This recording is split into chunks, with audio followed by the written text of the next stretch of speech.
మంచిది. దేవుని వాక్యములోనికి మనం వెళదాం. పరిశుద్ధ బైబిల్ గ్రంథంలో నుండి మొదటి సమూయేలు గ్రంథం 25వ అధ్యాయము 7వ వచనాన్ని చదువుకుందాం. మొదటి సమూయేలు గ్రంథం 25వ అధ్యాయము 7వ వచనం. నీ యొద్ద గొర్రెల బొచ్చు కత్తిరించు వారు ఉన్నారను సంగతి నాకు వినబడెను. నీ గొర్రెల కాపరులు మా దగ్గర నుండగా మేము వారికి ఏ కీడును చేసి ఉండలేదు. వారు కర్మేలులో ఉన్నంత కాలము వారేదియు పోగొట్టుకోల. ఆమేన్ చెప్పండి. హల్లెలూయా చెప్పండి. వారు కర్మేలులో ఉన్నంత కాలము ఏదియూ పోగొట్టుకోలేదు. దేవునికి స్తోత్రం కలుగును గాక. ప్రార్థన. మహాపరిశుద్ధుడైన మా పరమ తండ్రి, పాదాలు పట్టుకుని ప్రార్థిస్తున్నాను. యేసు రక్తపు ధారల కిందకి సంఘాన్ని తీసుకొస్తున్నా. యేసు నామములో దీవించండి. నీ సేవకుడిని నన్ను బలపరచండి. నీ బిడ్డలతో మీరు మాట్లాడండి. కావలసిన దైవిక సందేశం మాకు అనుగ్రహించి మీరు మహిమ పొందమని యేసు నామం పేరిట అడుగుచున్నాను తండ్రి. ఆమేన్. హల్లెలూయా. ఇక్కడ రాయబడినటువంటి మాటలో కర్మేలులో ఉన్నంత కాలము వారేదియూ పోగొట్టుకోల. హల్లెలూయా. హల్లెలూయా. ఈ మాట ఎవరితో చెప్తున్నారు? ఓ రోజు దావీదు గారు తనతో ఉన్న కొందరు అరణ్యములో నివాసం చేస్తున్నారు. ఎక్కడ చేస్తున్నారు? అరణ్యములో. ఈ అరణ్యములో నివాసం చేస్తూ ఉన్నప్పుడు ఈ దావీదు గారికి కొంత ఆహారం అవసరమైంది. అరణ్యము కదా, ఏమీ లేని స్థలం. అలాంటి పరిస్థితుల్లో దావీదు గారికి ఆహారం అవసరమయ్యి తన పనివారిని పిలిచి, అబ్బాయి మీరు చేయవలసిన పని ఏంటంటే గొర్రెబొచ్చు కత్తిరించడానికి నాబాలు అనే వ్యక్తి కత్తిరించే వాడి దగ్గరికి వచ్చాడు. మీరు వెళ్ళి ఆ నాబాలుతో చెప్పండి నేను చెప్పానని.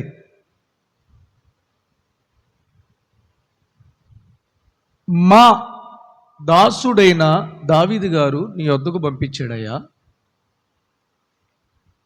కాస్త మాకు ఆహారం అవసరమైంది, మీరు గొర్రెబొచ్చు కత్తిరించే వారి కొరకు ఆహారం సిద్ధపరిచారన్న సంగతి మాకు వినబడింది. అయితే మీకు మేము కూడా ఒక ఉపకారం చేశాం. ఏంటంటే మీ పనివారు ఈ కర్మేలు పర్వతం మీద గొర్రెల మందలను మేకల మందలను మేపేటప్పుడు వారికి ఏ కీడు మేము చేయలా. మీ పనివారు మీ మందను మేపుతున్నప్పుడు ఈ కర్మేలు పర్వతం మీద వారు ఏదియూ పోగొట్టుకోలా. మేము మీకు హానే గాని కీడే గాని తలపెట్టల. మీకు మేలే చేసాం, మీ పనివారికి మేలు చేసాం. మీ పనివారికి మేము కాస్త ఆశ్రయం ఇచ్చాం, మీ పనివారిని దగ్గరకు తీసుకున్నాం. అయితే గొర్రెబొచ్చు కత్తిరించే వారి కొరకు ఆహారం సిద్ధపరిచారన్న వార్త మాకు వినబడి మా దగ్గర పనివారికి ఆహారం అవసరమైంది, కాస్త ఆహారం పంపించండి అని పంపించాడు. హల్లెలూయా. దావీదు గారు ఈ సమాచారం చెప్పి తన దగ్గర ఉన్న పనివారిని నాబాలు దగ్గరికి పంపించారు. ఇప్పుడు యజమానుడైన దావీదు ఏదైతే చెప్పాడో అదే వర్తమానము నాబాలు గారు దగ్గరికి తీసుకెళ్లారు. హల్లెలూయా. జాగ్రత్తగా వినండి. నాబాలు ఎక్కడున్నాడు? కర్మేలు. నాబాలు మందెక్కడుంది? కర్మేలులో.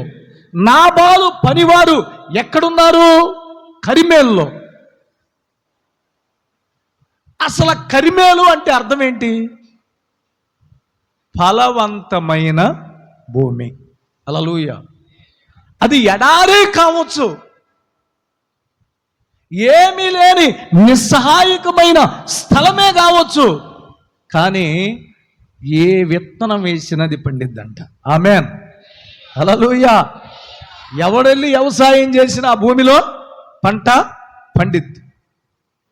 ఒక తోకలాగా ఉండిద్దంటది ఆ ప్లేసు, కానీ పంట పండే విషయంలోకి వచ్చేటప్పటికి సమృద్ధిగా పండిద్దంట. అయితే కరిమేలు అనగా ఫలవంతమైన భూమి. అక్కడ శ్రేష్టమైన పంటలు పండుతాయి, అక్కడ ద్రాక్షాలు పండుతాయి, అక్కడ సమృద్ధి జలమున్నది. అలాంటి ప్లేసులో మందలకు తగిన ఆహారము కరిమేలులో ఉంది. హల్లెలూయా. అంత మాత్రమే కాదు, కరిమేలు పర్వతం మీద ప్రవక్తలు ఉన్నారు. దేవునికి స్తోత్రం. ఎందుకో తెలుసా? ఏలియా దినాల్లో ఏలియా కరిమేలు పర్వతం ఎక్కి ప్రార్థన చేసినప్పుడు దేవుడు ప్రార్థన ఆలకించాడు, రోషం కలిగిన వాడై పరిచర్య చేశాడు. ఎలీషా దినాల్లో ఎలీషా కూడా ఏం చేశాడంట? కరిమేలు పర్వతం మీదకి వెళ్ళాడు, ప్రార్థన చేశాడు, అతడు రోషం కలిగి పరిచర్య చేశాడు. హల్లెలూయా. అయితే ఇంత పరిచర్య, ప్రభు మాట్లాడే స్థలము, ఫలవంతమైన భూమి, సస్యశ్యామలమైనటువంటి ద్రాక్షాల పంటతో సమృద్ధి అయిన స్థలము కర్మేలు. అలాంటి స్థలములో ఏదియు పోగొట్టుకోవాల. హల్లెలూయా. దేవుడున్నాడు, ప్రవక్తలు ఉన్నారు, పంటలు సమృద్ధిగా పండుతున్నాయి. అదే స్థలములో దావీదు ఉన్నాడు, దావీదుతో కలిసి కొంత సైన్యం అక్కడ ఉంది. అయితే వీళ్ళు ఆ కరిమేలులో నాబాలు యొక్క మందను మేపటానికి గల కారణం ఏంటి? అసలు నాబాలు ఎవడు? దావీదు ఎవడు? దావీదుకి నాబాలుకి ఏదన్నా ఉందా పోలిక? ఉందండి? లేదు. కానీ నాబాలుని,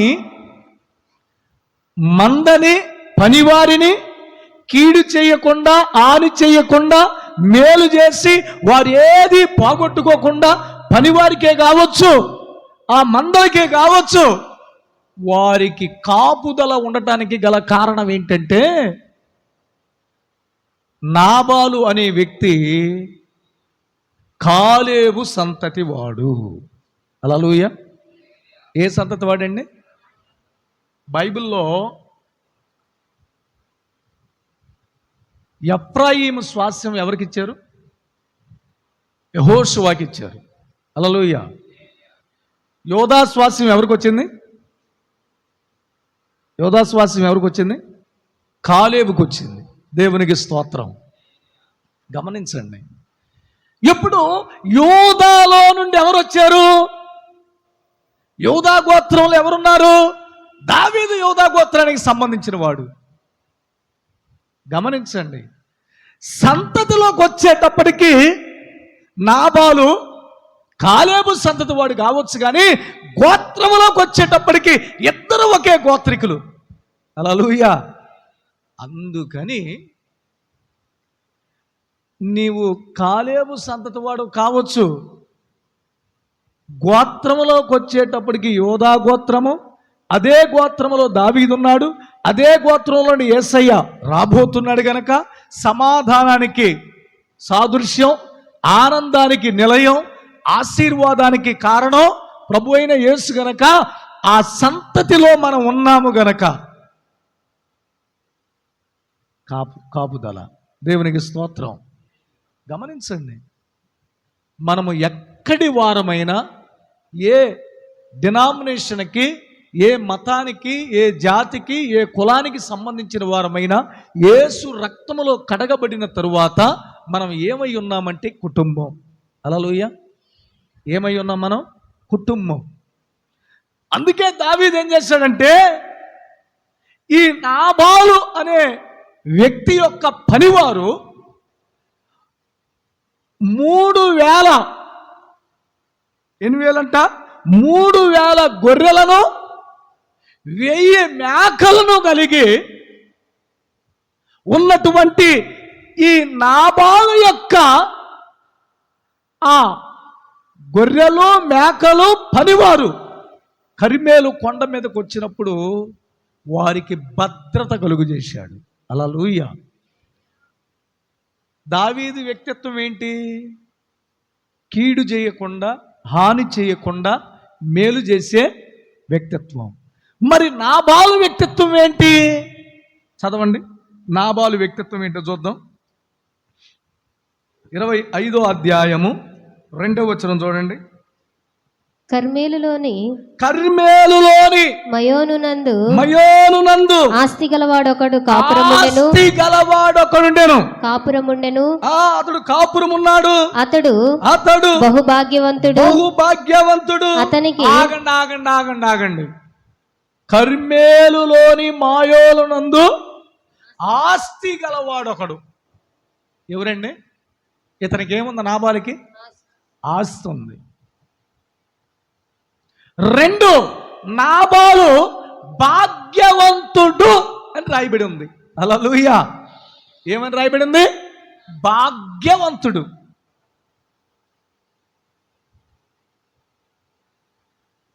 ఇతడు ఆస్తి గలవాడు అవటానికి, తను సంపాదించుకున్న సంపాదన ఉండొచ్చు. ఇతడు భాగ్యవంతుడు అవటానికి మాత్రం పితరుడైన కాలేబుని బట్టి. దేవునికి స్తోత్రం. కొన్నిసార్లు గమనించండి, కష్టపడి శ్రమపడి సంపాదించుకోవచ్చు, కానీ ఆ సంపాదన ఉండొచ్చు, ఉండకపోవచ్చు, మిగలొచ్చు, మిగలకపోవచ్చు. కానీ భాగ్యవంతులంగా ఉన్నామంటే అది మన పితరులను బట్టి వచ్చింది. దేవునికి స్తోత్రం. ఓ ఇశ్రాయేలు విను, నీ భాగ్యమెంత గొప్పది. ఓ ఇశ్రాయేలు విను, నీ భాగ్యమెంత గొప్పది. యెహోవా రక్షించిన నిన్ను పోలిన వారెవరు? యెహోవా రక్షించిన నిన్ను పోలిన వారెవరు? శక్తి చేత కాదనెను, బలముతో నిది కాదనెను, శక్తి చేత కాదనెను, బలముతో నిది కాదనెను. నా ఆత్మ ద్వారా దీని చేతునని యెహోవా సెలవిచ్చెను. నా ఆత్మ ద్వారా దీని చేతునని యెహోవా సెలవిచ్చెను. ఆమేన్. అంటే క్రైస్తవులకి ఎంత భాగ్యం అండి! యేసు ప్రభువుని నమ్ముకున్న వాళ్ళు ఎంత భాగ్యవంతులు గమనించండి.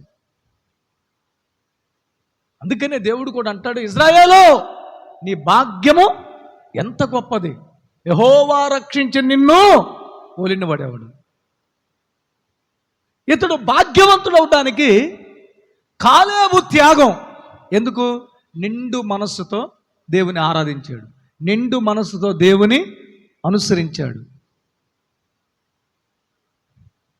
అందుకే మోషే ఐగుప్తు దేశంలో నుండి బయలుదేరి వచ్చిన నాట బలము ఎంతుందో నేటికి అదే బలం ఉంది. 80 సంవత్సరాల వయసులో చెబుతున్నాడు ఆయన. హల్లెలూయా. అందుకనే కాలేబు యొక్క భక్తి విశ్వాసాన్ని బట్టి నాబాలు భాగ్యవంతుడు. ఆస్తి అనేది పితరులను బట్టి వచ్చిందేమో కానీ భాగ్యవంతుడు అనేది మాత్రం దేన్ని బట్టి వచ్చింది? పితరుడైన కాలేబుని బట్టి. అయితే ఇక్కడ అన్నాడు అతడు ఆస్తిపరుడు, అతడు బహు భాగ్యవంతుడు. ఎందుకంటే అతడికి 3000 గొర్రెలను 1000 మేకలను ఉండెను. అతడు కర్మేలులో తన గొర్రెల బొచ్చు కత్తిరించుటకై పోయి ఉండెను. దేవునికి స్తోత్రం. హల్లెలూయా, హల్లెలూయా. ఎన్ని గొర్రెలు ఉన్నాయంట? ఎన్ని గొర్రెలు? 3000 గొర్రెలు. మేకలు ఎన్ని ఉన్నాయి? 1000. గమనించండి, గొర్రెలు కాసుకునేవాడికి మేకలతో పని ఏంటి? అర్థమవుతుందా? గొర్రెలు కాసుకునేవాడికి మేకలతో పని ఏంటి? ఇప్పుడు సౌలు ఏం కాశాడు? గాడిదలు కాశాడు. దావీదు ఏం కాశాడు? గొర్రెలే కాశాడు. దేవుడు గొర్రెలకి గొప్ప కాపరిని అన్నాడా? మేకలకి గొప్ప కాపరిని అన్నాడా? గొర్రెలకు కాపరిని. ఇప్పుడు ఈయన చేసిన పని ఏంటి? గొర్రెలు ఉన్నాయి, వెళ్ళండి, గుడ్. కానీ గొర్రెలతో పాటు ఏముంచాడు? మేకలు ఉంచాడు. అదే మొరటితనం. హల్లెలూయా. అందుకని 3వ వచనం చదవండి. 3వ వచనం. అతని పేరు నాబాలు, అతని భార్య పేరు అబీగయలు. ఈ స్త్రీ సుబుద్ధి గలదై రూపసి అయి ఉండెను. అయితే చర్యలను బట్టి చూడగా నాబాలు మోటువాడును దుర్మార్గుడనైయుండెను. అతడు కాలేబు సంతతి వాడు. హల్లెలూయా. గమనించండి, భార్య గురించి మంచి సాక్ష్యం ఉంది. భర్త గురించి ఏమని రాయబడింది? భర్త గురించి చర్యలను బట్టి చూడగా నాబాలు మోటువాడును. ఎలాంటి వాడండి? మోటువాడు. 2 దుర్మార్గుడు. ఏమని రాయబడింది? దుర్మార్గుడు.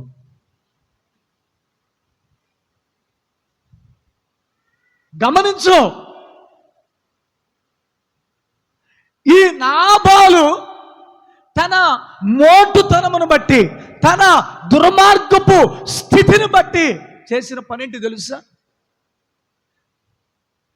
దావీదు గారు ఆహారము కొరకు పంపిస్తే తన వ్యక్తిత్వాన్ని వ్యక్తం చేశాడు. హల్లెలూయా. గమనించండి, ఎక్కడున్నాడు నాబాలు? కర్మేల్లో. నాబాలు ఎక్కడ ఆస్తిపరుడయ్యాడు? కర్మేల్లో. నాబాలు ఎక్కడ భాగ్యవంతుడయ్యాడు? కర్మేల్లో. నాబాలున్న స్థలం ఏంటి? ప్రవక్తలున్న స్థలం. నాబాలున్న స్థలం ఏంటి?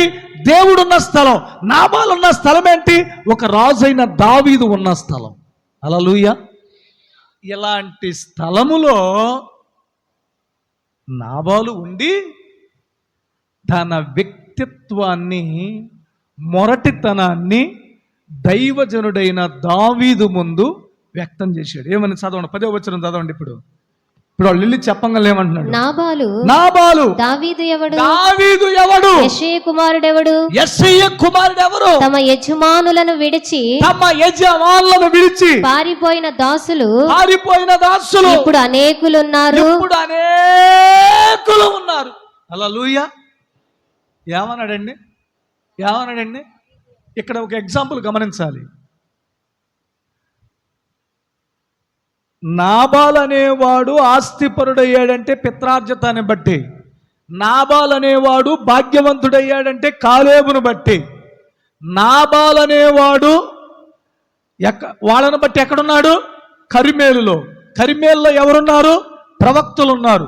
కర్మేలు ఎవరున్నారు? దేవుడు ఉన్నాడు. కర్మేల్లో ఏముంది? ఫలవంతమైన ఆహారము సమృద్ధితో కూడింది ఉంది. మరి దావీదు దావీదెవరు? పితరులను బట్టి భాగ్యవంతుడైన వాడు నాబాలు. దేవుని చేత ఏర్పరచబడిన వాడు దావీదు. హల్లెలూయా, హల్లెలూయా, హల్లెలూయా.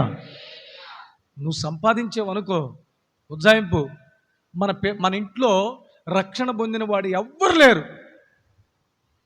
మనమే యేసు ప్రభువుని నమ్ముకున్నాం. మనల్ని పిలిచింది ఎవరు? దేవుడు. హల్లెలూయా. మనల్ని పిలిచింది ఎవరు? దేవుడు. అంటే దావీదుని పిలిచింది ఎవరు? దేవుడు. మరి నాబాలుని ఎవరు పిలిచారు? నాబాలుకి డైరెక్ట్ పిలుపు ఉందా? లేదు. నాబాల్ని దేవుడు స్వరంతో మాట్లాడా? లేదు. నాబాల్ని దేవుడు అనుకున్నాడా? లేదు. పితరులు సంపాదించిన సంపాదన బట్టి తన సంతతి వాడైన కాలేబును బట్టి అతడు గొప్పవాడు. హల్లెలూయా. ఇప్పుడు మనం భక్తిలో, విశ్వాసంలో, రక్షణలో, ఆత్మీయతలో దేవుని ఆశీర్వాదాన్ని మనం పొంది మనము కూడా భాగ్యవంతులమై సంపాదించుకున్నది ఎవరు అనుభవిస్తారు? మన పిల్లలు. హల్లెలూయా. వాళ్ళు, మన పిల్లలు మనల్ని గుర్తించి నాబాలుగా కాకుండా, మోటివారిగా కాకుండా, దుర్మార్గులుగా కాకుండా, మనం నేర్చుకున్న భక్తి, మనం ఆరాధిస్తున్న దేవుణ్ణి, మనము సేవిస్తున్న దేవుణ్ణి, మనము నమ్ముకున్న దేవుణ్ణి వారు కూడా తెలుసుకొని దేవుని యొద్దకు వచ్చి పితరులు ఇచ్చిన స్వాస్యాన్ని, దేవుడిచ్చిన రక్షణ కాపాడుకున్నారనుకో, వారి తరతరాలకి కృప విస్తరిల్లిద్ది. హల్లెలూయా. కానీ పితరులు బాగానే ఉన్నారు, ఇతనికి ఏమొచ్చింది? మొరడితనం. ఇతని జీవితంలో ఏముంది? దుర్మార్గత. కానీ దావీదు అట్లా కాదు. దావీదు తండ్రి దేవుణ్ణి ఎరిగిన వాడైనా, దావీదు 4 తరాల నుండి క్రైస్తవ్యంలో నుండి దావీదు వచ్చినా స్వయంగా దేవుడు దావీదుతో మాట్లాడాడు. దేవుడు దావీదుతో మాట్లాడాడు. దావీదు తండ్రి దావీదుకి గొర్రెలనిచ్చి, అరే నువ్వు మోటువాడివి, చదువు లేనివాడివి, పోయి గొర్రెలు మేపుకో అన్నాడు. కానీ దేవుడు ఏమన్నాడు? తండ్రి గొర్రెలనిచ్చి మేపుకోమంటే దేవుడు ఏమన్నాడు తెలుసా? ఇదిగో నేను ఇజ్రాయేలీల కొరకు స్థిరపరిచిన సింహాసనం మీద నువ్వు కూర్చోవాలి. హల్లెలూయా. చదువుకున్న వాళ్ళు ఉన్నారు, భాగ్యవంతులు ఉన్నారు, గనులు ఉన్నారు, ఐశ్వర్యవంతులు ఉన్నారు ఇంట్లో. కానీ వాళ్ళకి లేని భాగ్యం గొర్రెలు కాసుకునే వాడి దగ్గరికి వచ్చింది. దేవునికి స్తోత్రం. అందుకనే నేను ఒక మాట అనుకుంటా, దావీదు గురించి నేను ఒకటి రాసుకున్నా, రాజరికం అరణ్యంలోకి వెళ్ళిందని. దేవునికి స్తోత్రం. రాజరికం ఎక్కడికి వెళ్ళింది? అరణ్యంలోకి వెళ్ళింది. నువ్వు అరణ్యంలో ఉండొచ్చు, అరణ్యం లాంటి జీవితం నీది అవ్వచ్చు, కానీ దేవుడే నీ వద్దకు వస్తాడు. హల్లెలూయా. నువ్వు దేవుని ప్రణాళికలో ఉంటే, దేవుని ఏర్పాట్లో ఉంటే, దేవుని ఉద్దేశంలో కనుక నువ్వు ఉంటే, నువ్వు దేవుని వద్దకు రావక్కర్లా, దేవుడే నీ వద్దకు వచ్చి నేను పిలుస్తాడు. రా. దావీదు దేవుని చేత పిలవబడిన వాడు, దేవుని చేత ఎన్నుకొనబడిన వాడు, దేవుని చేత తన పని కొరకు నియమించబడిన వాడు, 1000 తరాల కృప పొందుకున్నవాడు. హల్లెలూయా, హల్లెలూయా. ఈ కృప పొందుకున్నవాడు ఆహారము కోసం పంపిస్తే దావీదు ఎవడు, యెషయా కుమారుడు ఎవడని దావీదుని అవమానపరిచి పనివారి ముందు హేళన చేసి గేలి చేసి పంపిస్తే వాళ్ళు వెళ్ళి, నాయనా నువ్వేది చెప్పావో అదే నాబాలుతో అన్నాం. నువ్వు చెప్పిన మాటలో ఏది శక్తి లోపం లేకుండా యథార్థంగా నీతిగా నువ్వు చెప్పమన్నదే, నువ్వు అడగమన్నదే మేము అడిగాం. కానీ ఆ నాబాలు ఏమన్నాడు తెలుసా? దావీదు ఎవడన్నాడయ్యా? యెషయా కుమారుడు ఎవరన్నారయ్యా? తమ యజమానులను విడిచిపెట్టి వెళ్ళిన కుమారులు చాలామంది ఉన్నారన్నాడయ్యా. అనగానే పనివారిని సిద్ధం చేసుకొని దావీదు ఎక్కడికి వెళ్తున్నాడు? నాబాలును చంపుదామని వెళ్తున్నాడు. ఆ మాట అంటాడా? అతను మంద కరిమేలులో ఉన్నంత కాలం ఏ కీడు చేయకుండా, ఏ హాని చేయకుండా వారి దగ్గర ఏది ఆశించకుండా నా దగ్గర ఉన్న పనివారితో మందని పనివారిని అందరినీ కూడా క్షేమము భద్రత కలుగు చేసి ఎంత కాపాడి ఉండగా ఈ మాట అంటాడా అని చెప్పి అనంగల్నే ఇతడు బయలుదేరుతూ ఉంటాడు. ఈ నాబాల్తో పనివారు ఉన్నారు కదా, నాబాల్తో పనివారు వాళ్ళు వెళ్ళి, అమ్మా ఒక విపత్తు జరుగుతుంది. ఏంటా విపత్తు? అమ్మా యెషయా కుమారుడైన దావీదు కర్మేలు కొండ మీద ఉన్నాడమ్మా. మేము కర్మేలు కొండ మీద ఉన్నంత కాలము మా పనివారికిని మందలకును కీడు చేయకుండా, ఏ అపాయం కలుగకుండా, ఏ హాని కలుగకుండా మాకును మన మందలకును పనివారికిని భద్రత కలుగు చేస్తే, అలాంటి వాడు మన యజమానుడి దగ్గరికి వచ్చి ఆహారం అడిగాడమ్మా, వాళ్ళని ఎలా పడితే అలా మాట్లాడి పంపించాడమ్మా అని చెప్పంగానే ఆమె ఆహార పదార్థాలన్నీ తీసుకొని దావీదుని ఎదుర్కొని అంటుంది, నా ఏలినవాడా. ఎంత అద్భుతం అండి. అక్కడ ఒక మాట రాయబడి ఉన్నాం గురించి, 3వ వచనం చివరిలో, ఈ స్త్రీ సుబుద్ధి గలదై రూపసి అయి ఉండెను. హల్లెలూయా. ఏం కలిగి ఉందండి? సుబుద్ధి అంటే మంచి బుద్ధి కలిగి ఉంది. తన యజమానుడికి హాని కలుగుతుందేమో, మన అచ్చమైన తెలుగులో చెప్పాలంటే నా తాలుబొట్టు తెగిపోయిద్దేమో అని చెప్పని ఆయనకి ఎదురుపడి కాళ్ళ మీద పడి బ్రతంలాడుకొని దావీదు మనసు మార్చింది. హల్లెలూయా. ఎవరు మనసు మార్చింది? దావీదు మనసు మారితే దావీదు ఆమెకు ప్రవచనం చెప్పి పంపించాడు. దావీదు ఆమెకేం చెప్పాడు? ప్రవచనం చెప్పాడు. దేవుడు నిన్ను ఆశీర్వదిస్తాడు పో అన్నాడు. నువ్వు నన్ను ఆపావు, ఇజ్రాయేల్ దేవుడు ఆపాడు కనుక వెళ్ళిపో అన్నాడు. ప్రాణము తెప్పరిల్లి నెమ్మది కలిగినదై తన ఇంటికి వెళ్ళి తన యజమానికి ఈ విషయం చెబుదామని వెళ్తే, ఆ రాత్రి నాబాలు గారు పని వాళ్ళతో కలిసి ముందేసుకొని చక్కగా విర్రవీగుతూ ఉన్నాడు. ఏం చేస్తున్నాడు? ఎర్రవీగుతున్నాడు. మత్తుడైపోయాడు. అతనికి అర్థం కాల, తెలియలా. వెంటనే ఆ రాత్రి మౌనంగా ఉండేమే మత్తు నుండి విడిపించబడిన తరువాత, అనగా మత్తు వదిలిపోయిన తర్వాత కూర్చొని, నిన్న నువ్వు చేసిన పని ఎంత పనిచేసావయ్యా. దావీదు ఎవరో తెలుసా? దావీదు చరిత్ర తెలుసా? దావీదు యొక్క స్థితిగతులు నీకు తెలుసా? ఆయన దేవుని చేత ఎన్నుకోబడిన వాడు, ఆయన ఒక ప్రవక్త, ఆయన ఒక దైవజనుడు, ఆయన దేవుని చేత నియమించబడిన వాడు. ఇజ్రాయేలు 12 గోత్రాల వారిని 40 సంవత్సరాలు ఏకాగ్రంగా పరిపాలించిన వాడయ్యా. నిన్న గనక నేను పోయి అతన్ని ఆపకపోతే నీ ప్రాణం నీలో ఉండేది కాదు. ఈ మాటలు వింటూ వింటూ చదవండి. ఆ మాట 36 వచనం, 25-36. అబీగయలు తిరిగి నాబాలు నొద్దకు రాగా రాజులు విందు చేసినట్లు అతడు ఇంటిలో విందు చేసి రాగుచు బహు సంతోషించుచు మత్తుగా నుండెను గనుక తెల్లారు వరకు ఆమె అతనితో కొద్ది గొప్ప మరేమీ చెప్పక ఊరకుండెను. ఉదయమున నాబాలునకు మత్తు తగ్గి ఉన్నప్పుడు అతని భార్య అతనితో ఆ సంగతులను తెలియచెప్పగా భయము చేత అతని గుండె పగిలెను. అతడు రాతి వలె బిగుసుకొని పోయెను. 10 దినములైన తరువాత ఆగండి. ఏమంటే దావీదు యుద్ధం చేయడానికి వచ్చాడా? అసలు నాబాల్ని బలకరించాడా? నాబాల్ని దావీదు బలకరించాడా? పోనీ నాబాల్ని దావీదు చూశాడా? నాబాల్ దగ్గరికి వెళ్ళాడా? వెళ్ళలేదు కదా. వెళ్ళకుండానే భార్య చెప్పిన సాక్ష్యం విని గుండె బగిలి రాతి వలె బిగుసుకొని పోయాడు. అంటే ఏ మాట చెబితే ఆ స్థితికి వచ్చాడు అతడు. గమనించండి, ఏ మాట చెబితే అతడు ఆ స్థితికి వచ్చాడు.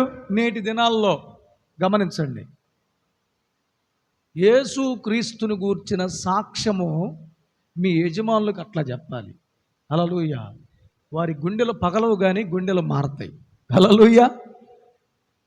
మిమ్ములను బట్టి మార్పు లేని యజమానులు మారాలి.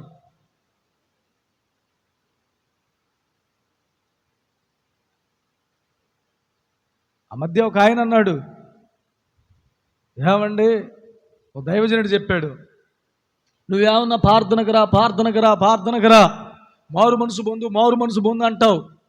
వీధిలో కనపడినా అదే మాట అంటావు, రోడ్డు బజారులో కనపడినా అదే మాట అంటావు, ఎక్కడన్నా ఎదురుపడినా అదే మాట అంటావు.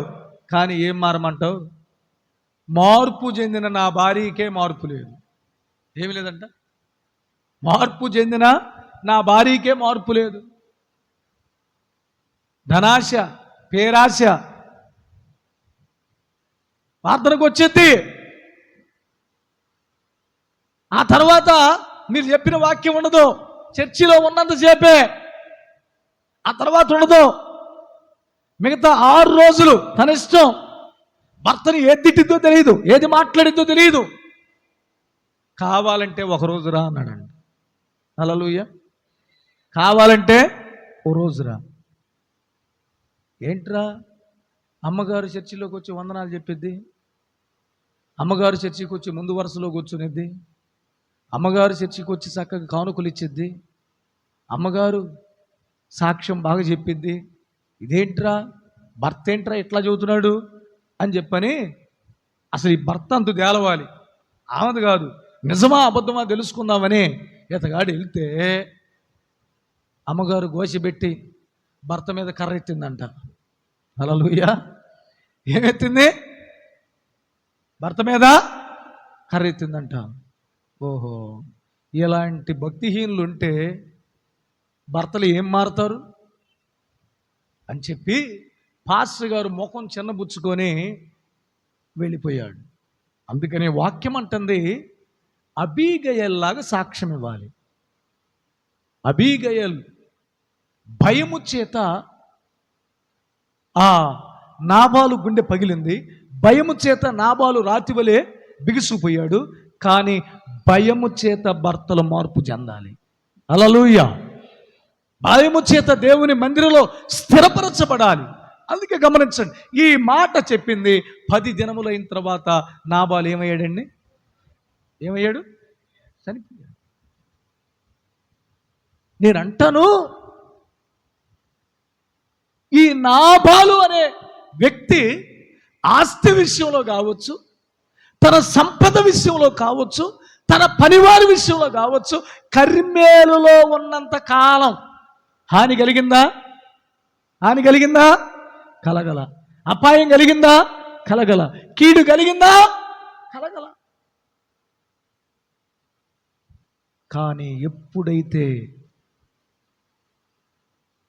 తన మొరటితనాన్ని, దుర్మార్గతను కనపరిచాడో తన ప్రాణాన్ని పోగొట్టుకున్నాడు. ఈ రాత్రి, ఈ పగటి వేళలో పరిశుద్ధాత్మ దేవుడు చెప్పేది ఏంటి తెలుసా? నీవు కూడా కొన్ని పోగొట్టుకోకుండా కాపాడుకోవలసినవి ఉన్నాయి. నాబాలైతే ఎవడైనా ఆస్తి పోగొట్టుకుంటాడు, ఆరోగ్యం పోగొట్టుకుంటాడు, సంపదలు పోగొట్టుకుంటాడు, వెండి బంగారాన్ని పోగొట్టుకుంటాడు. కానీ నాబాలు ఏం పోగొట్టుకున్నాడు? ప్రాణాన్ని పోగొట్టుకున్నాడు. మనము కూడా దేవుని యొక్క సంఘములో ఉన్నప్పుడు, దేవుని యొక్క సన్నిధిలో ఉన్నప్పుడు, దేవునితో సహవాసము చేస్తున్నప్పుడు మనం పోగొట్టుకోకూడని కొన్ని ఉన్నాయి. ఏంది? ఏమి పోగొట్టుకోకూడదు? చదవండి లూకా సువార్త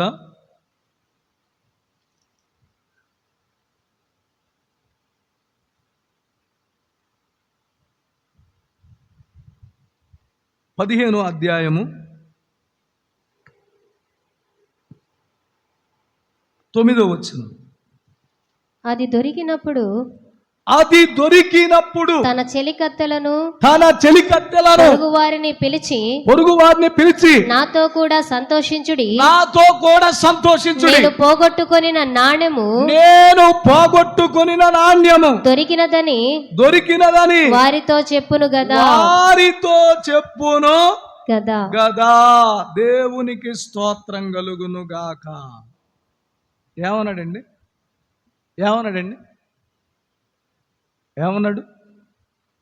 ఓ స్త్రీకి 10 వెండి నాణ్యాలు ఉన్నాయంట. ఎన్ని నాణ్యాలు? వాటిలో ఒకటి పోగొట్టుకుంటే, నేటి దినాల్లో ప్రార్థనాత్మను పోగొట్టుకునే వాళ్ళు ఉన్నారు, విశ్వాసాన్ని పోగొట్టుకునే వాళ్ళు ఉన్నారు, నమ్మికను పోగొట్టుకునే వాళ్ళు ఉన్నారు, ఆత్మీయతను పోగొట్టుకునే వాళ్ళు ఉన్నారు, సహవాసాన్ని పోగొట్టుకునే వాళ్ళు ఉన్నారు, బంధువులను పోగొట్టుకునే వాళ్ళు ఉన్నారు. కానీ నీ జీవితంలో ఏది పోగొట్టుకున్నావో ఎంతవరకు? నాబాలు పోగొట్టుకున్నాడు ప్రాణాన్ని, లేదు అవకాశం ఇక.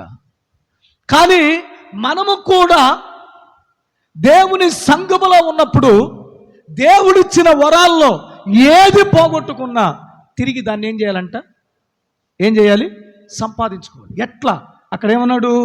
ఆమె ఏం చేసిందంట? పోగొట్టుకుంటే ఒకటి ఆమె ఏం చేసింది? దీపం వెలిగించింది. హల్లెలూయా. ఏం చేసిందండి? దీపం వెలిగించింది. 2 ఆమె ఏం చేసింది? ఇల్లు ఊడ్చింది. 3 దొరికే వరకు జాగ్రత్త. దేవుని స్తోత్రం కలుగును గాక. హల్లెలూయా. గమనించు, 1 ఆమె దీపం వెలిగించింది, పోగొట్టుకున్న నాణ్యాన్ని తిరిగి సంపాదించుకోవడానికి దీపం వెలిగించింది. 2 ఆమె ఇల్లు ఊడ్చింది. 3 ఆమె జాగ్రత్తగా వెదికింది. అంటే అర్థం ఏంటి చెప్తున్నా వినండి. నీ వాక్యము నా పాదములకు దీపం. అంటే వాక్యం ఏమైంది అంటే, ఇప్పుడు పోగొట్టుకున్న నాణ్యము తిరిగి దొరకాలంటే ఏం కావాలి? వాక్యం ఉండాలి. వాక్యం చదవాలి, హృదయంలో నెమరు వేసుకోవాలి, కాపాడుకోవాలి. మరియా యేసు పాదాల దగ్గర కూర్చొని ఉత్తమమైన దాన్ని ఎన్నుకుంది. హల్లెలూయా. అది ఆమె యొద్ద నుండి తీసివేయబడదు. అందుకే గమనించు, నీవు చేయవలసిన పని ఏంటంటే దీపం వెలగాలి. నీ ఆత్మ దీపం వెలగాలంటే వాక్యము చదవాలి. వాక్యం చదవకుండా నీ దీపం వెలగదు. అందుకనే పోగొట్టుకున్న నాణ్యం దొరకాలంటే దీపం వెలగాలి, వాక్యం బైబిల్ తెరిచి చదవాలి. 2 ఇల్లు ఓడవాలి. అంటే ఇల్లు అనగా హృదయం. ఈ హృదయములో ఉన్న ప్రతి చెడు, ప్రతి అపవిత్రత, దేవునికి విరోధకరమైంది, అది ఏదైనా కావచ్చు, ఏం చేయాలండి? ఏం చేయాలి? తుడిచేయాలి. దేవునికి స్తోత్రం కలుగును గాక. ఏం చేయాలి? అది ఏదైనా సరే, ఏది నిన్ను అపవిత్రపరుస్తుంది, ఏది కల్మషాన్ని తీసుకొస్తుంది, ఏది దేవునికి నీకు విరోధాన్ని కలుగు చేస్తుంది, అదేం చేయాలంట? ఏం చేయాలి? తిరిగి దాన్ని శుద్ధీకరించుకొని యేసు రక్తపు దారుల కిందకి వెళ్ళి ప్రతిరోజు పరిశుద్ధపరచబడాలి. పోగొట్టుకున్న నాణ్యము దొరకాలంటే వాక్యం చదవాలి, పోగొట్టుకున్న నాణ్యము దొరకాలంటే పరిశుద్ధపరుచుకోవాలి. ఇక 3 పోగొట్టుకున్న నాణ్యం దొరకాలంటే అది దొరికే వరకు జాగ్రత్తగా వెదకాలి. జాగ్రత్త. చాలా మందికి జాగ్రత్త అనేది ఉండదు. దయచేసి చెప్తున్నాను, కొంతమంది డబ్బు ఉందనికి ఎలా పడితే అలా ఖర్చు పెడతారు. పెట్టరా? పెట్టేస్తారు. ఎవరు బాధపడగాకండి, మా గురించి చెబుతారని అనుకోవద్దు. ఏంటి, డబ్బు ఉంటే ఏం చేస్తారు? ఖర్చు పెడతానికి మితం ఉండదు. దాన్ని జాగ్రత్తగా ఖర్చు పెట్టుకోవాలి. దేనికి వాడాలో దానికే వాడాలి. హల్లెలూయా. ఒకవేళ మీ దగ్గర ఖర్చు పెట్టాలి అని ఉందనుకో, నాకు తెచ్చేయండి. హల్లెలూయా. చక్కగా భద్రం చేస్తా.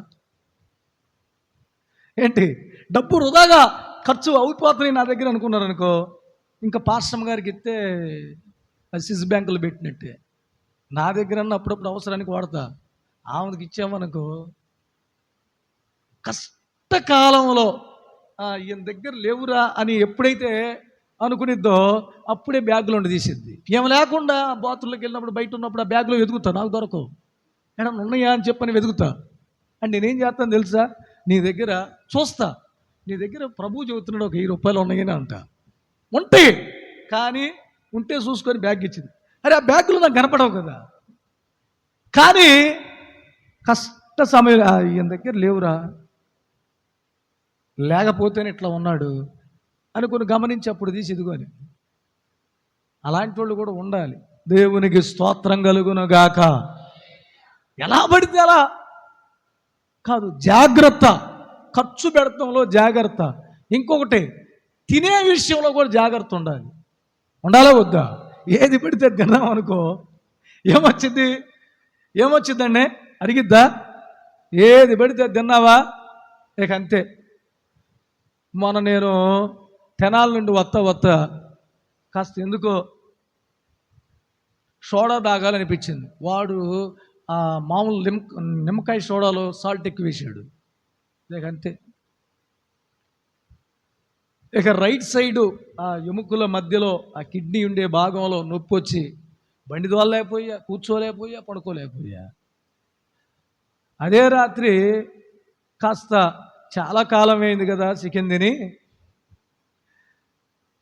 అని కాస్త చికెన్తో తిన్నా. ఏది గ్రేవీ వేసుకొని. ఇక అంతే.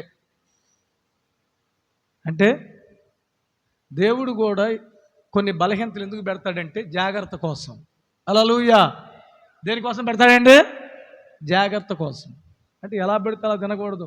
డబ్బు ఉందని ఎలా పెడితే అలా తిన్నామనుకో ఏదో ఒక రోగం వచ్చింది. దయచేసి ఆ రోగాలు రాకుండా ఉండటం కోసమే దేవుడు జాగ్రత్తలు చెబుతున్నాడు. గమనించు. అందుకనే మన జీవితంలో జాగ్రత్త ఉండాలి. దేవుడు ప్రార్థనాత్మ ఇచ్చాడనుకో జాగ్రత్తగా కాపాడుకో. విశ్వాసం ఇచ్చాడనుకో జాగ్రత్తగా కాపాడుకో. నిరీక్షణ ఇచ్చాడనుకో జాగ్రత్తగా కాపాడుకో. దేవుడిచ్చిన రక్షణ జాగ్రత్తగా కాపాడుకో. అంత మాత్రమే కాదు, దేవుడు ఒక దర్శన వరమో ఒక ప్రవచన వరమో దేవుడు ఒక భాషల వరమో ఇచ్చాడనుకో జాగ్రత్తగా కాపాడుకో. అది పోగొట్టుకుంటే చాలా ప్రమాదం, తిరిగి సంపాదించుకోవటం. అందుకే ఈ స్త్రీ ఏం చేసిందో తెలుసా? నాణ్యమ పోయింది, 9 ఉన్నాయి కదా అనుకోలా. పోగొట్టుకున్న నాణ్యం కోసం సమయం హెచ్చించింది. ప్రభు పాదాల దగ్గర కూర్చుంది. దొరికే అంతవరకు వెదికి అది దొరికిన తర్వాత అంటుంది చుట్టుపక్కల వాళ్ళని పిలిచి, నాతో కూడా సంతోషించండి, ఇదిగో పోగొట్టుకున్న ఈ నాణ్యము తిరిగి నాకు దొరికింది అని చెప్పింది. గమనించండి, ఒకవేళ నీవు కూడా ఏదన్నా పోగొట్టుకుంటే ఆత్మ సంబంధమైన వరాల్లో తిరిగి సంపాదించుకో. హల్లెలూయా. పడగొడతాం చాలా ఈజీ, అంతేనంతే కదా. పడగొడతాం చాలా ఈజీ, కట్టడం చాలా కష్టం, ఆలస్యమైంది. ఈ కట్టేటప్పుడు కొంతమంది అడ్డుబండ్లు వస్తారు. నోవాహు ఓడను కడుతున్నాడు, అడ్డుకునే వాళ్ళు వచ్చారు రాలేదా? వచ్చారు.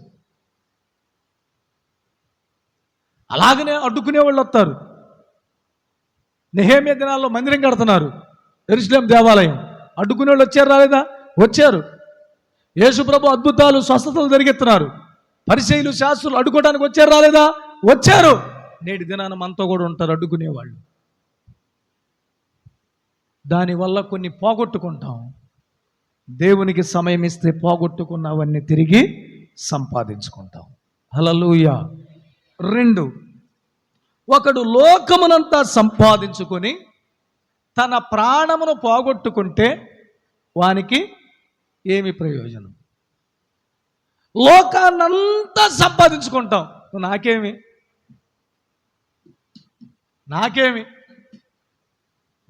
నా వెనక నా పక్షమై నిలబడేవాడు ఉన్నాడు, నా పక్షమై మాట్లాడేవారు ఉన్నారు.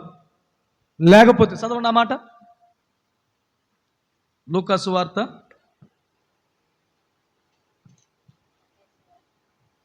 6 మత్తయి సువార్త చదవండి. ఒక మనుష్యుడు లోకమంతయు సంపాదించుకొని తన ప్రాణమును పోగొట్టుకుంటే అతనికేమి ప్రయోజనము? ఒక మనుష్యుడు తన ప్రాణమునకు ప్రతిగా నేమి ఇయ్యగలడు? హల్లెలూయా. ఒక మనుషుడు లోకాన్నంతా సంపాదించుకుంటాడు. ఏం సంపాదించుకుంటాడండి? లోకాన్నంతా సంపాదించుకుంటాడు. లోకంలో ఉన్నదంతా సంపాదించుకుంటాడు. బంధువులు, స్నేహితులు, ఇరుగు పొరుగు వారు అందరూ సంపాదించుకుంటాడు. కానీ వాళ్ళందరూ నిత్యత్వాన్ని ఇస్తారా? ఎవరు? దేవునికి స్తోత్రం. వాళ్ళందరూ రక్షణ ఇస్తారా? ఎవరు? దానివల్ల పోయేది ఏందో తెలుసా? నీ భక్తి పోగొట్టుకుంటావు, విశ్వాసాన్ని పోగొట్టుకుంటావు, రక్షణను పోగొట్టుకుంటావు, ఆత్మీయతను పోగొట్టుకుంటావు, దైవికమైన నడవడిక నుండి తప్పిపోతావు. అందుకే లోకాన్ని కాదు సంపాదించుకునేది, దేవుని సంపాదించుకోవాలి. హల్లెలూయా, హల్లెలూయా. ఎప్పటి వరకు లోకం వెంబడి నడిచేవేమో, ఇప్పటి వరకు లోకంతో సహవాసం చేసేవేమో. ఒక ఆయన ధాన్యం ఆ సంవత్సరం పండిందంతా ఏం చేశాడంట? కొట్లలో సమకూర్చాడు. కొట్లలో సమకూర్చి ఇప్పుడు అన్నాడంట, నా ప్రాణమా తినుము, తాగుము, సుఖించుము, అనేక సంవత్సరములకు సరిపడు ఆహారమును నీ కొరకు సమకూర్చబడి ఉందన్నాడంట. ఆ రాత్రి దేవుడు ఏమన్నాడు? ఎరివాడా, ఈ రాత్రి నేను నీ ప్రాణాన్ని అడుగుతున్నా. ఇప్పుడు ప్రాణాన్ని పోగొట్టుకున్నాడా, ఉంచుకున్నాడా? గమనించండి. లోకాన్ని సంపాదించుకుంటే పోయేది ప్రాణం. ఆత్మీయులను సంపాదించుకో, సహోదరి సహోదరులను సంపాదించుకో, ఐక్యతను సంపాదించుకో, ప్రేమను సంపాదించుకో, సంఘ సహవాసాన్ని సంపాదించుకో. ప్రాణము బ్రతికెద్ది. హల్లెలూయా, హల్లెలూయా. ఇంకొక మాట చెప్పి నేను ముగిస్తా. చూడండి, అదే మత్తయి సువార్త 10వ అధ్యాయము 42వ వచనం. మరియు శిష్యుడని ఎవడు ఈ చిన్నవారిలో ఒకనికి గిన్నెడు సన్నీళ్లు మాత్రము త్రాగనిచ్చును, వాడు తన ఫలము పోగొట్టుకొనడని నిశ్చయముగా మీతో చెబుతున్నా. దేవునికి స్తోత్రం. ఎవడు ఈ చిన్నవాళ్ళలో గిన్నెడు సన్నీళ్ళు, హల్లెలూయా, గిన్నెడు సన్నీళ్ళు. మనోళ్ళు వేడి నీళ్ళు ఇస్తామండి అంటారు. ఏ నీళ్ళు? టీ తాగండి అండి, కాఫీ తాగండి అండి, లేకపోతే హార్లిక్స్ తాగండి అండి. గమనించండి, ఆయన ఏమన్నాడు? సన్నీళ్ళు, చల్లని నీరు ఇస్తే మీ ఫలము పోగొట్టుకోరు. హల్లెలూయా. ఒకటి, నాణ్యము పోగొట్టుకున్న నాణ్యము దొరికిద్ది, పోగొట్టుకున్నటువంటి ప్రాణము తిరిగి వచ్చిద్ది, ఫలము అధికమయ్యిద్ది. దేవుని స్తోత్రం. ఫలం ఏమైద్ది? నువ్వు పోగొట్టుకో, అధికమయ్యిద్ది. అందుకనే గమనించండి, ఎవడైనా మన ఇంటికి వస్తే సన్నీళ్ళు ఇస్తేనే ఫలం ఉందంటే, ఇక నువ్వు వేడి నీళ్ళు ఇస్తే పాలు ఖర్చు పెడుతున్నావు, ఆ పొడి అని ఈ పొడి అని అన్ని ఖర్చు పెడుతున్నావు. ఉండిద్దా ఉండిద్ది. అందుకే గమనించండి, మీ ఫలము పోగొట్టుకోకుండా మీరు ఉందురుగాక. ఆమేన్. ఎప్పుడైతే నీ పోగొట్టుకున్న వరాన్ని, ఎప్పుడైతే పోగొట్టుకున్న ప్రాణాన్ని, ఎప్పుడైతే పోగొట్టుకున్న ఫలాన్ని నీవు తిరిగి సంపాదించుకుంటావో, నువ్వు సౌఖ్యంగా ఉంటావు. అప్పుడు దేవుడు ఏమంటున్నాడో చూడండి. యోహాను సువార్త 6:39. యోహాను సువార్త 6:39. ఆయన నాకు అనుగ్రహించిన దాని అంతటిలో నేనేమీ పోగొట్టుకోలేదు. దేవునికి స్తోత్రం. ఇప్పుడు మనము ప్రాణం సంపాదించుకున్నాం, తిరిగి తర్వాత వర్ణాన్ని సంపాదించుకున్నాం, తర్వాత ఫలాన్ని సంపాదించుకున్నాం. గనక దేవుడు మనల్ని పోగొట్టుకోడు. హల్లెలూయా. హల్లెలూయా. కానీ మనం నాబాలు లాగా ఉండకూడదు. నాబాలు సంఘములోనే ఉన్నాడు. దేవుడున్న స్థలములోనే, ప్రవక్తలున్న స్థలములోనే, రాజులున్న స్థలములోనే, ఆహారం ఉన్న స్థలములోనే వ్యక్తిత్వం మారలా. కానీ మనం అలా ఉండకూడదు. సంపాదించుకునే వారిలాగా ఉండాలి. పోగొట్టుకొనక సంపాదించుకునే వారిలాగా ఉండాలి. కనుక అప్పుడు దేవుడు మనల్ని పోగొట్టుకొనక నిత్యత్వం ఇస్తాడు. అట్టి కృప దేవుడు మనకిచ్చును గాక. ఆమేన్. అందరూ తల్ల వంచండి, ప్రార్థన చేసుకుందాం. అందరూ తల్ల వంచండి, ప్రార్థన చేసుకుందాం. అయ్యా, నేను వరాలు పోగొట్టుకున్నానేమో, లేకపోతే నువ్వు ఇచ్చిన రక్షణ నేను పోగొట్టుకున్నానేమో, లేకపోతే నీవు నాకు ఇచ్చిన ఫలాలను నేను పోగొట్టుకున్నానేమో. యేసు నామములో ఇక ఎన్నడూ పోగొట్టుకొనక కాపాడుకునే విశ్వాసం దయచేయండి. కాపాడుకునే అయ్యా ఆత్మ సంబంధమైన అభిషేకము దయచేయండి అని చెప్పిన ప్రభు సన్నిధిలో ప్రార్థన చేద్దాం. ప్రార్థన చేద్దాం. ప్రార్థన చేద్దాం. నోరు తెరిచి ప్రభుని అడుగుదాం. ఏం పోగొట్టుకున్నావు ఇప్పటి వరకు? జాగ్రత్త కావాలి, జాగ్రత్త కావాలి. ప్రభుని అడుగు, ప్రభుని అడుగు. అయ్యా